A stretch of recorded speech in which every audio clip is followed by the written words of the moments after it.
कक्षा 9वीं की student finally आपके यहाँ पर गणित के 83 पे पेपर लेके आ चुके हैं और साथ ही आपको बता दें कि आपके यहाँ पर गणित का पूरा यहाँ पर रील पे आ चुका है। और साथ ही आपको पेपर देने से पहले इस पेपर पूरा रट के जाना पूरा पेपर हम आपके यहाँ पर संपूर्ण हल सहित कराने वाले। आप यहाँ पर देख लीजिए 83 बच्चे 2023-24 कक्षा 9वीं विषय गणित पूरा अंक आपको 75 नंबर तक लगेगा। साथ ही आपका समय यहाँ पर 3 घंटे रहने वाला। तो हमने आपको पहले बता दिया आपको यहाँ पेपर देने से पहले इस पेपर पूरा आपको यहाँ पर रट के जाना, ठीक है। तो चलिए जो आपको पेपर वो देख लेते हैं। उससे पहले वीडियो को लाइक के लिए चैनल को सब्सक्राइब कर लीजिए। तो आपके यहाँ पर आते हैं सही विकल्प जो कि आपके यहाँ पर आते हैं 6 नंबर के। तो हमने यहाँ पर जूम कर लिया तो आप यहाँ पर अच्छी तरह देख पाएंगे। तो पहला आता है एक परिमित तथा एक अपरिमित संख्या का एक फल या अंतर सदीक संख्या होगी। तो आपका आता परिमित संख्या और बा आता अपरिमित संख्या और सात प्राकृतिक संख्या और दाता पूर्णांक संख्या। तो जो आपको यहाँ पर दिया एक परिमित है एक अपरिमित संख्या का एक फल या अंतर एक सदीक संख्या होगी।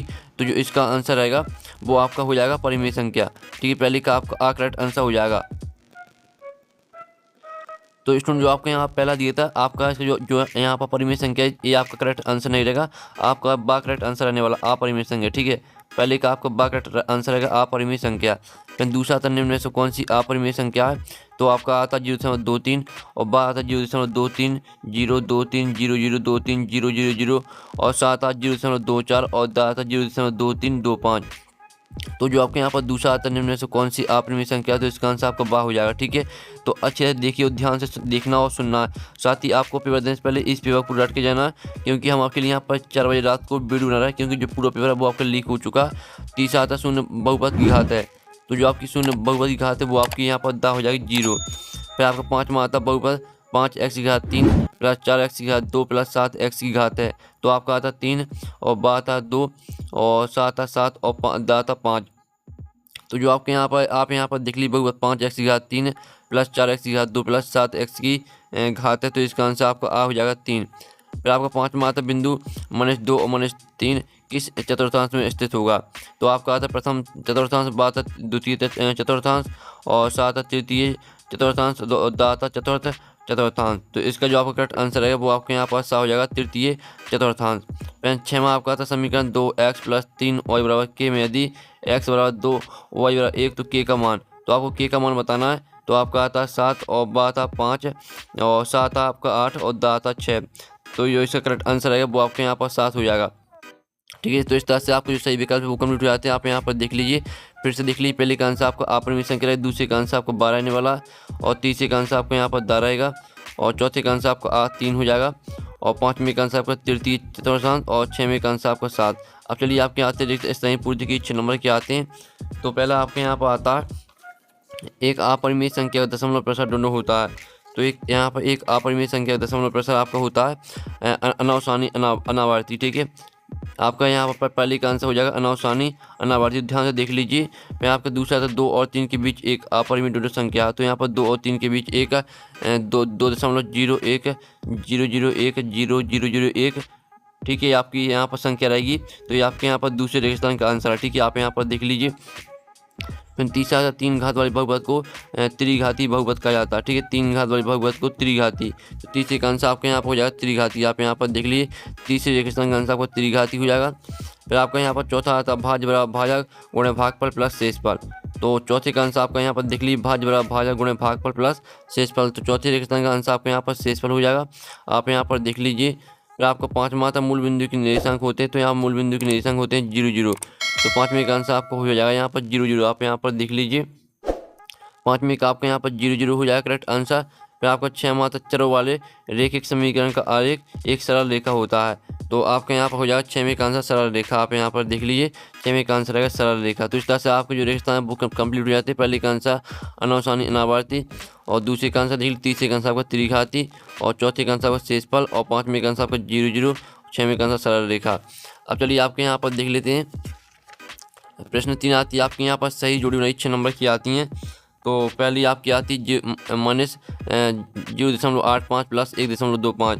तो इसे मैच कर देना आपको 0.40 से। पहली आपकी 0.40 से मैच कर देनी। दूसरी आती है -2 तो इसे आप -36 से मैच कर देनी है और -2 × 3.5। तो तीसरी मैच आपको यहाँ पर कर देनी है 7 से। और जो आपकी यहाँ पर चौथी -7.5 प्लस 4.5। तो चौथी आपको यहाँ पर मैच किससे करनी है, चौथी मैच करनी है आपको -3 से। और जो 5 में आती 5/4, तो 5वीं मैच करा देनी है आपको 1.25 से। जो 6 में आती 2.4/10, तो इसे मैच करना है आपको यहाँ पर 0.24 से। तो जो इस तरह से आपकी सही बुक कंप्लीट हो जाती है। आप यहाँ पर देख लीजिए और जल्दी से स्क्रीनशॉट ले लीजिए। हमने 6 नंबर की आपकी सही करा दी है। अब आते हैं आपकी एक शतभाग में उत्तर आते हैं। तो आप यहाँ पर देख लीजिए 6 नंबर के आते पहला आता है एक परिमेय संख्या दशमलव प्रसार किस प्रकार का होता है। तो इसका आंसर आएगा आपका शांतया अनावसानी आवर्ती। ठीक है, पहले का आंसर आपका हो जाएगा शांतया अनावसानी आवर्ती। फिर दूसरा था रेखिक बहुपद घात क्या होती है। तो यहाँ पर रेखिक बहुपद घात 1 होती है। तो दूसरे का आंसर आपको यहाँ पर हो जाएगा 1 होती है। ये रहेगा आपका यहाँ पर दूसरे का आंसर। तो ध्यान से देख लीजिए। फिर आपका तीसरा आता है 101 की घात 3 का मान क्या होगा। तो इसका आंसर हो जाएगा 10301। ये आपके यहाँ पर 101 की घात 3 का मान है। तो आप यहाँ पर देख लीजिए। फिर आपका चौथा आता है एक्स अक्ष पर बिंदु स्थित बिंदु के निर्देशांक को किस रूप में लिखते हैं। तो यहाँ पर A0 के रूप में लिखते हैं। ठीक है, चौथी का आंसर आपको हो जाएगा यहाँ पर देख लीजिए A0 के रूप में लिखते हैं। ये रहेगा आपका चौथी का आंसर। फिर आपका पाँचवा आता है 2 चरों वाले रेखिक समीकरण का मानक रूप लिखिए। तो इसका आंसर आपको हो जाए AX + BY + C = 0। ये आपके यहाँ पर ठीक है 2 चरों में आपका आप यहाँ पर देख लीजिए। आपको 2 चरों वाले रेखिक समीकरण का मानक रूप लिखना है। तो ये रहा आपको मानक रूप। तो AX + BY + C = 0। अब जो 6वां आता भुज किसे कहते हैं। तो भुज किसे कहते हैं। तो इसका आंसर है किसी बिंदु की y अक्ष से दूरी को भुज कहते हैं। आप यहाँ पर देख लीजिए किसी बिंदु की y अक्ष से दूरी को भुज कहते हैं आपका रहेगा आंसर। तो इस तरह से आपके एक शतभाग के तक कंप्लीट हो जाते हैं। पहले का आंसर शांतया अनावसानी आवर्ती, दूसरे का आंसर आपका 1 होती है और तीसरी का आंसर देख लीजिए, चौथी का आंसर, पाँचवीं का आंसर, 6वें का। तो आप यहाँ पर जल्दी से स्क्रीनशॉट ले लीजिए। आपके एक शतभाग के तक का सॉल्यूशन है। ठीक है, आप यहाँ पर स्क्रीनशॉट ले सकते हैं। अब आते हैं 77 का चयन करके लिखिए। 6 नंबर के आते हैं। पहला था रेखिक बहुपद की घात 1 होती है। तो पहला आपका सत्य हो जाएगा। और दूसरा था बहुपद की एक से अधिक शून्य नहीं हो सकते हैं। तो ये आपका असत्य हो जाएगा। और प्रत्येक पूर्ण संख्या एक परिमेय संख्या होती है। तो तीसरा आपका रहेगा सत्य। और चौथा आता प्रत्येक परिमेय संख्या एक पूर्ण संख्या होती है। तो जो चौथा है ये भी आपका यहाँ पर रहेगा सत्य। और पाँचवा आता मूल बिंदु में भुज एवं कोटि दोनों शून्य होते हैं। तो पाँचवा आपका सत्य रहेगा। और 6वां आता 2 चरों वाले रेखिक समीकरण के अपरिमित रूप से अनेक हल होते हैं। तो ये आपका असत्य हो जाएगा। तो इस तरह से आपके यहाँ पर सत्य हो जाते हैं। पहला आपका यहाँ पर रहेगा सत्य। ठीक है, आपको दिखा देते हैं। ये आपके यहाँ पर सत्य का सॉल्यूशन।